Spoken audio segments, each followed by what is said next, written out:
embattled Congressman Matt Gaetz. Matt Gaetz was one of the very few members in the entire Congress who bothered to stand up against permanent Washington on behalf of his constituents. Matt Gaetz right now, he's a problem for the Democratic Party, and he can cause a lot of hiccups in passing of laws. So we're going to keep running those stories to keep hurting him. If you stand for the flag and kneel in prayer, if you want to build America up and not burn her to the ground, then welcome, my fellow patriots. You are in the right place. This is the movement for you.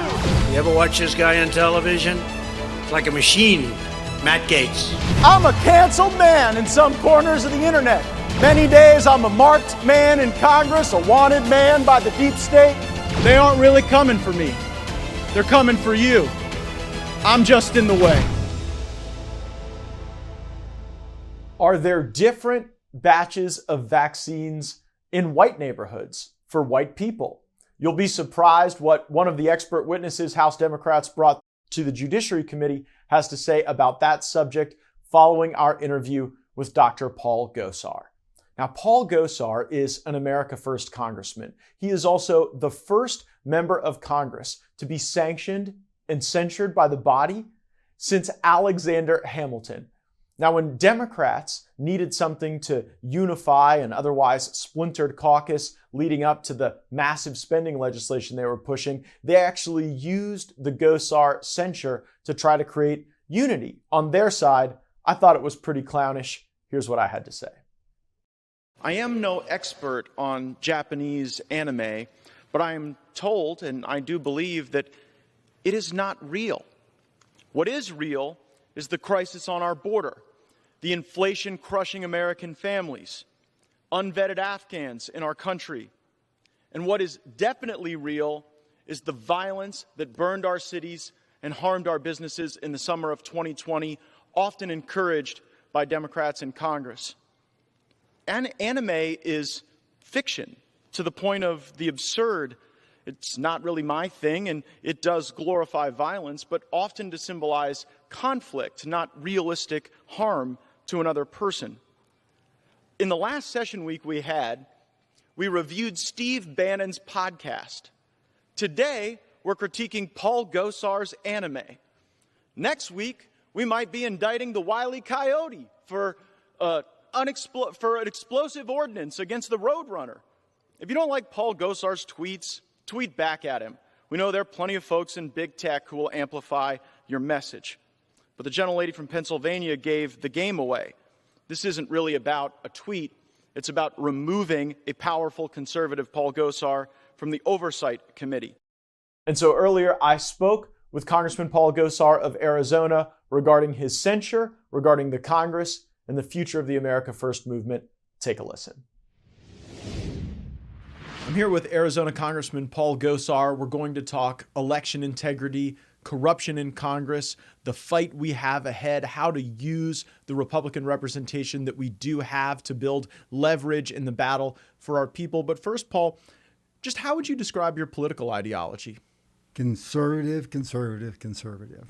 Well, you know, within the conservative movement, we have kind of friends like Thomas Massey, the libertarian-leaning conservatives. There are folks who, you know, consider themselves very socially conservative. There is this new ascendant populism.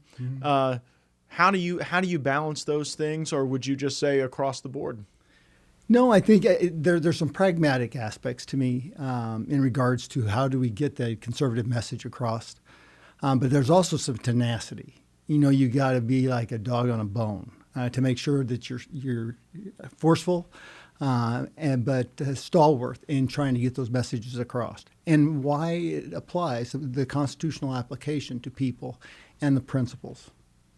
You know, we like to bring folks into the room, behind the scenes, and one of the places that we should be developing that vision and strategy is in our House Republican conference meetings. This is where the Republicans get together as a team and decide how we're going to confront the Democrats.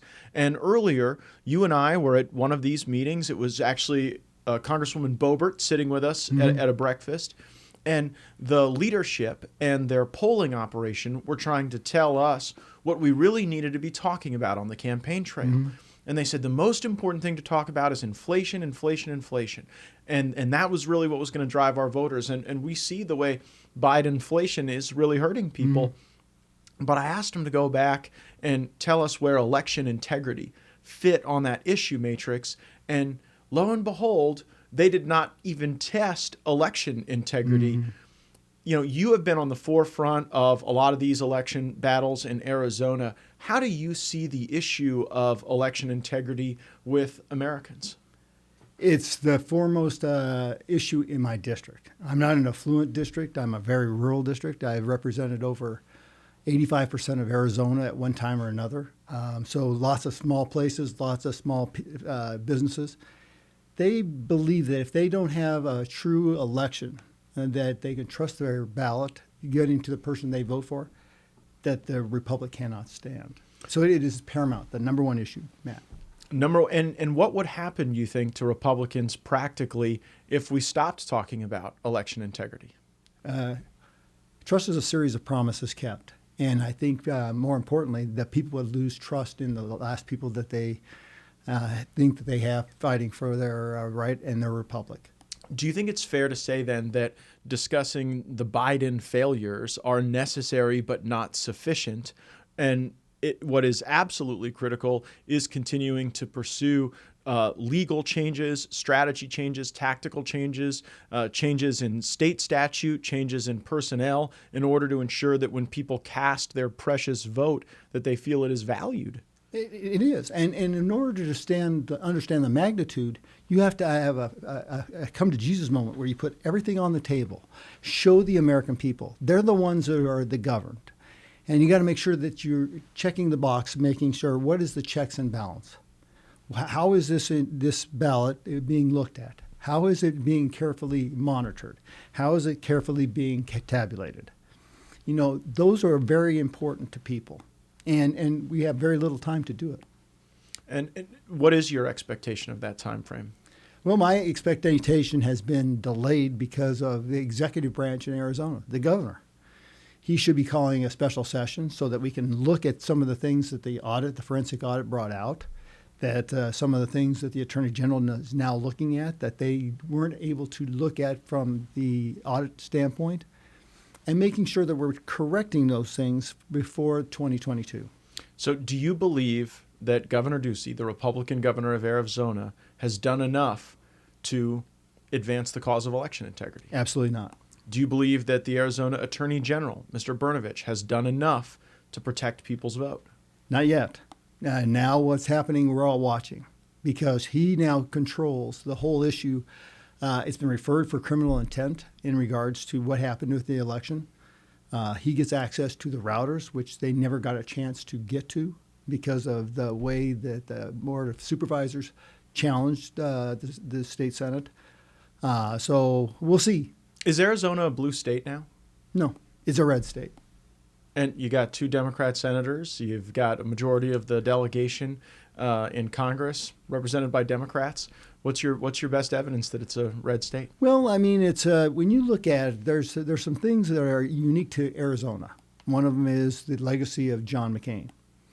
You know, when you look at the last election, that was a lot of influence from the former senator. And from the grave? Yeah, absolutely, from the family and from his network. John ran Arizona, and he did not like Donald Trump. And so you think that in upcoming elections, you could see a different issue matrix matter to people. You know, there are a lot of folks who expect that Republicans are going to take the majority. Biden, president, maybe even Schumer in the Senate.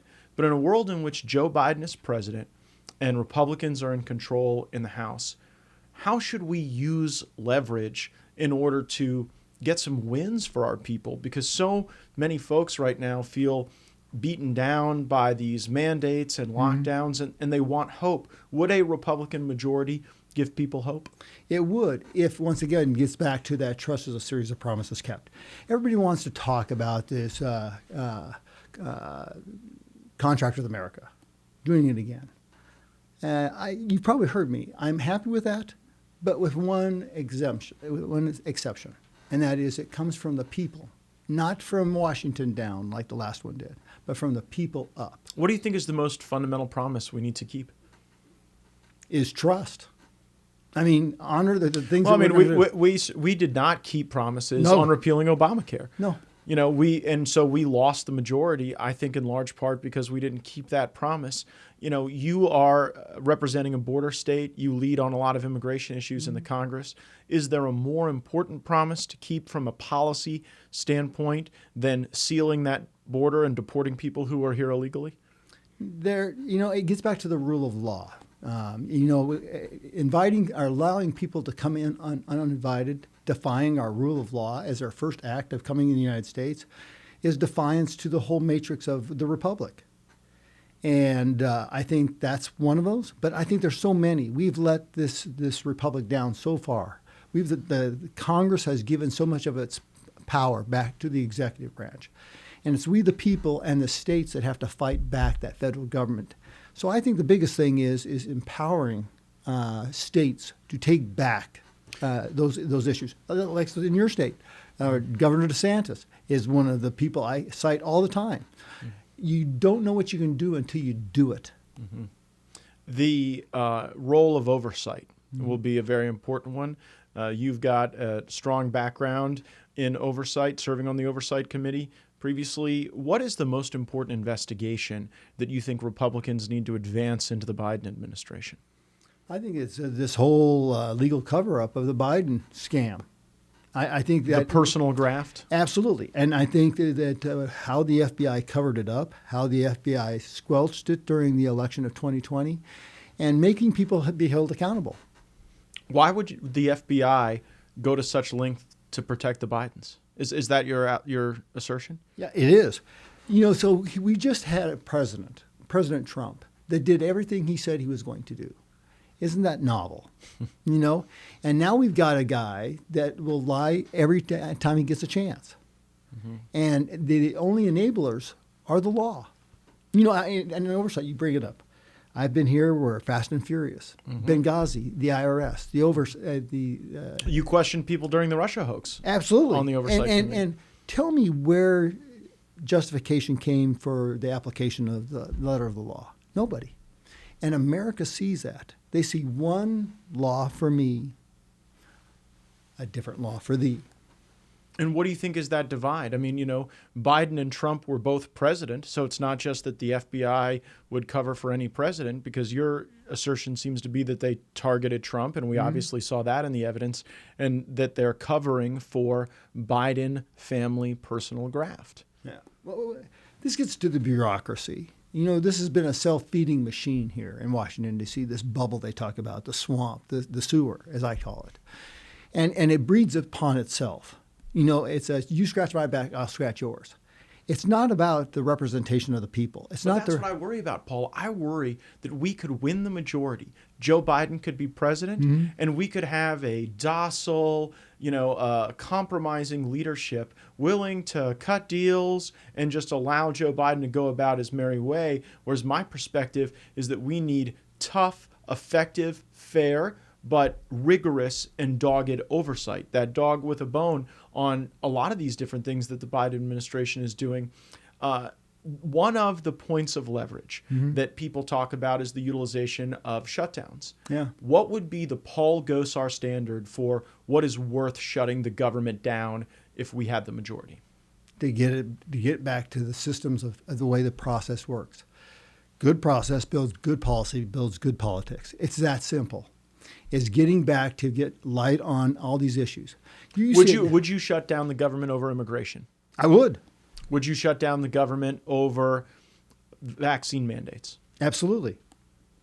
Would you shut down the government over mask mandates? I might do it a different way, but I think I don't think you have to get that. What about funding for Planned Parenthood? Would you shut down? Would you hold a government funding bill if the Planned Parenthood funding didn't come out? Yeah, I actually would. I mean, in my short history in Congress, we've seen a couple shutdowns. Why are Republicans so scared of them? It seems like Republicans are worried that, any shutdown, we're going to take the blame. And frankly, I think we've had some shutdowns in the past where we haven't explained our basis well to people. Yeah. But there seems to be a Republican fear about using government shutdowns as leverage. It seems as though you would use the threat of that shutdown to advance these promises that we seem to make to our voters year after year. But I don't think that's the only thing, Matt. I think we lack a strategy. There's ways of getting things done, and you set something up by putting one bill to tee it off, and then you bring something else behind it. And what I've seen here is people are timid to actually step out. And we need people that are going to say, okay, we do this first, we do this, da-da-da-da-da. You build that trust. Ask the people. Okay, and you've heard me speak. What if you were going to be speaker at a moment's notice? What would you do? You got to know those things. Would you already have it prearranged for your committee's assignments? And what are those committees going to take up? It's like a business person, and President Trump did this so well. What is the issue? How are we going to solve it? What's the process? What's the strategy? And what's the time frame? When are we going to get it done? That's what's missing in Washington, D.C. When are you going to get it done? And we got to play the playbook back at the Democrats, at the Marxists, like they've done to us. And you can't be shy. You got to have a thick skin. And look, for 5 years, President Trump took every heckle, every blade, every nuance they could send his way. And look how much he accomplished. That's leadership. That's what we need to get back to, is be daring, bold. Go bold or go home. Do you think that attitude is why they target you so much? They do. I mean, there was articles written, and there was a hit piece by MSNBC that called me the most dangerous congressman on the Hill. I hope you have it framed in your office. I do. You can't make a better one on this up. And it's their comment was, this guy talks only when he wants to, but he's a doer. He gets things done, and that's the business part of me. I'm a dentist by profession. I don't run away from it. I run to it. One of my things I like doing is talking to people. Is what hurts, how can I help you? And I found that this is done very well for me, is because the people on Main Street have to live with these, and they know what the problem is. That sounds so reasonable, Paul, and yet you and I and several of the folks who kind of work with us to try to get things done seem to get more than our fair share of interest from the national media and from the mainstream outlets that I think are America last in a lot of their perspective. Some people are targeted because they're in swing districts. Some people are targeted because they're real outspoken. But you seem to be targeted because you're able to do things that advance the agenda, and they haven't quite figured out how to stop you yet. Now, the latest attempt has been to remove you from the Oversight Committee and from the Natural Resources Committee. Walk me through how you see your role in the Congress in the coming months. So now what they did is they took as you said, took my committees away. So now I sit on all committees. It's how you look at it. So you're going to hurt me. I like being busy. So I'm going to be on the floor. I'm going to be in the committees that I want to be on the issues that are pertinent.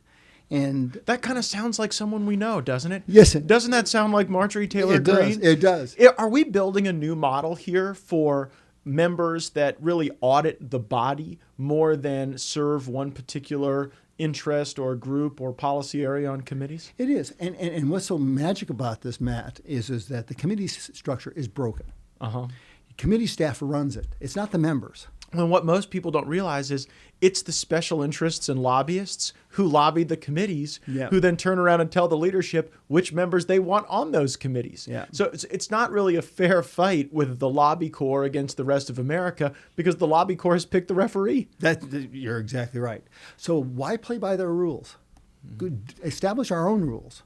And what I like about you and Marjorie Taylor Greene, Lauren Boebert, Jody Heiss, Andy Biggs, is we're all asking, why do you do that? I like the fact that we question, And how does this get us back to what? Sound policy? It's like the idea that we've talked about with the NDAA, this recent NDAA, we should have held it up. We had the perfect storm. We've had military generals who've made millions off the Iraqi-Afghanistan war, the industrial complex that Eisenhower warned us about. We saw the leaving of $80-some billion worth of our equipment behind. We saw a hurried...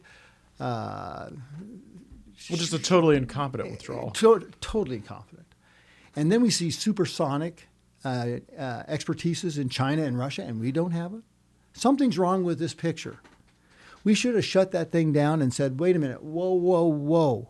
We need light on all this. Where's the money going? Is it sole sourcing, to one of the big conglomerates that now has gobbled all up their competition? Yeah, the big defense contractors. Yeah. What is it? And why are we demanding that our military men and women be forced to take a mandated vaccine? Well, one of the reasons is because Republicans on the Armed Services Committee in leadership publicly acknowledged they support vaccine mandates. Matter of fact, the leading Republican on the Armed Services Committee, who's probably right about a lot of things, led the debate against me when I offered amendments to try to protect our service members. So even within the Republican conference, I think we have a real divergence of opinion on issues that are pretty central to how our own voters and constituents think about us. You talk a lot about the leadership style of President Trump. I know he's a great influence on you, me as well, but it seems as though he led not just a campaign or even a political movement, but a realignment where more of those voters who wear their name on their shirt and take a shower after work every day are joining a conservative political course of action, whereas a lot more of the elites and the woke corporations are trending bluer. What do you think that means for our politics? It comes down to victimization and empowerment. People in America want to be empowered. They don't want to be victims. And they want to be listened to. And when you ask a question of somebody, you're empowering them. So when Nancy Pelosi took your committee assignments, did she victimize you or empower you? She empowered me. Because now you get the wide-angle lens. She's not limiting. She's actually expanding my horizons. And people don't get that. See, I think that they think they got you, but really they unchained you. I mean, part of Washington tries to silo people and to keep them busy and to keep folks away from the real fight. And now you get to define what the real fight is on behalf of your constituents. That's right. And I do think that this trend that, Marjorie Taylor Greene has endured, that you are now enduring, could be one that continues. When we take the majority, will our leadership have the guts to throw some of their members off committees? They'll have to deal with this dog if they don't. What will you do? It can make things pretty miserable. From that standpoint, you always look at trying to give somebody a way out, but to do the right thing to get out. That seems gracious. That seems like a normal human extension of grace. You would think. And then you reward good behavior over and over again, saying, attaboy, attaboy, attaboy. See what that did? It didn't hurt. You did something different. Einstein always made the comment. He said, we don't have to think more. We just have to think differently. And that's why people like you and Marjorie Taylor Greene, myself, were hated because we don't think like a bunch of lemmings. We think there's a different way to get from A to Z. And it doesn't mean that you have to go through all the little pomp and circumstance. Roll up your sleeves, get down and dirty, and simplify it. Keep it simple. I guess that good old KISS theory. Keep it simple, stupid. You have endorsed candidates around the country that share policy goals that you have. Do you think that not being on committees and being able to survey the body at large and engage the body at large will give you a greater opportunity to influence the membership of the body? It does. Because the other thing we do, Matt, is we explore different ways of communication. You can say that again, Paul. Absolutely. But, from my standpoint, we noticed that people got a lot more out of a video or a picture than a written, piece. And so we've been trying to engage people differently, to get them to come and look back at the issue and say, never thought about that. I would have never thought that was an immigration piece. When did you know that this piece that you'd put together that really was making a border immigration argument. When did you know that it was going to be something different? The hits came flying at it. We had 3 million hits in less than 24 hours. And we've done other things. We did an Acronics with Epstein Didn't Kill Himself that got over 33 million hits. And then we had Katie Hill to jump in. And So you think that if this anime video that distracted the House totally unnecessarily for an extended period of time, that if it wasn't so successful in its reach, that it would not have drawn the ire of Democrats? It wouldn't have. What I've noticed is the Democrats start squealing and screaming. And I can tell your audience, I've got 7 siblings that are Marxist. And when they start squealing and crying, I know I'm over the bombing sites to stay there and keep on going. Yeah, I recall they made a few videos disagreeing with some of your politics on healthcare and other things. Paul Gosar, the congressman, isn't doing anything to help rural America. Paul's absolutely not working for his district. If they care about healthcare, they care about their children's healthcare, they would hold him to account. If they care about jobs, they would hold him to account. If he actually cared about people in rural Arizona, I bet he'd be fighting for Social Security, for better access to health care. I bet he would be researching what is the most insightful water policy to help the environment of Arizona sustain itself and be successful. And he's not listening to you, and he doesn't have your interests at heart. My name is Tim Gosar. David Gosar. Grace Gosar. Joan Gosar. Gaston Gosar. Jennifer Gosar. Paul Gosar is my brother. My brother. And I endorse Dr. Brill. Dr. Brill wholeheartedly endorse Dr. David Brill for Congress. I'm Dr. David Brill, and I approve this message. But that didn't seem to faze you, and it also didn't seem to faze your voters. No, and that's what's great about it. When you engage with people, when you empower people, they're there to support you.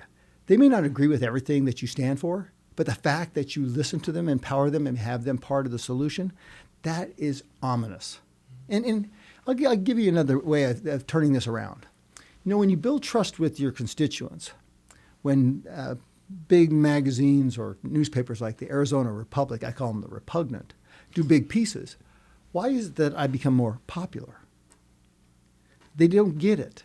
It's trust is a series of promises kept. So when they made their allegations at me earlier, I went to people and explained teaching moments, those teaching moments that you can't recapture. Take the time, explain, let them ask the questions, dialogue with them, be open policy. What do we got to lose? A republic if we don't. No, it is a way for, I think, us to impact this town in a positive way, because right now we see the sludge, the slime, the swamp, the sewer, as you would call it. We see the way that sells out the folks that are counting on us to deliver on our promise to fight for them. And I think all over this country right now, you've got people who feel like they are under attack from corporations that are out to get them, from government institutions that seek more and more control over their lives. And you know what? It's choose your fighter time. And I think a lot of folks in Arizona and really throughout the country appreciate the fact that even if it's going to draw a special degree of animus, you're going to be in that fight for them. In the coming Congress, you put the challenge on your colleagues. If you were Speaker tomorrow, would you be ready? What would a Paul Gosar Speaker agenda look like, in the first several hours or days? Well, first of all, I would make sure that the committee staff is done answers to the members, and I would love to see the members actually elect their chairperson. And that would be a novel concept because chair people actually serve at the whims of the members, not the other way around. And the speaker should be the same way. It's when you look at history. So who should be speaker? I'll put you on the spot. Who should be speaker if we take the majority? The person that can empower the members to be part of the solution and not part of the problem.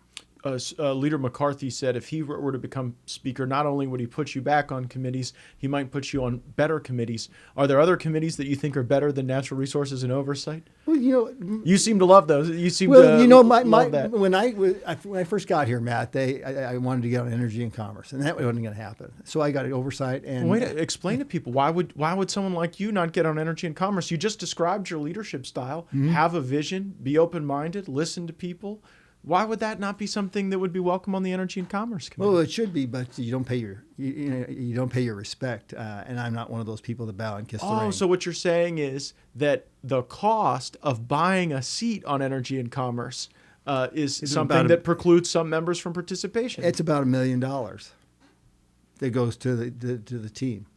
Mm-hmm. But so there's one group of committees that, the highest echelon, and by the way, why is it $1 million to get on there? Because that's where you can go raise the money from the lobbyists. That's right. Mm-hmm. Right. Yeah. So you're expected to pay tribute, then go and get the money from the lobbyists, and then sit in meetings like you and I sat in with Lauren Boebert, where they tell you to stop talking about election integrity, and your money that you went and raised into your campaign or got through lobbyists is what is funding that manipulation. Do I have that about right? I think you have that about right.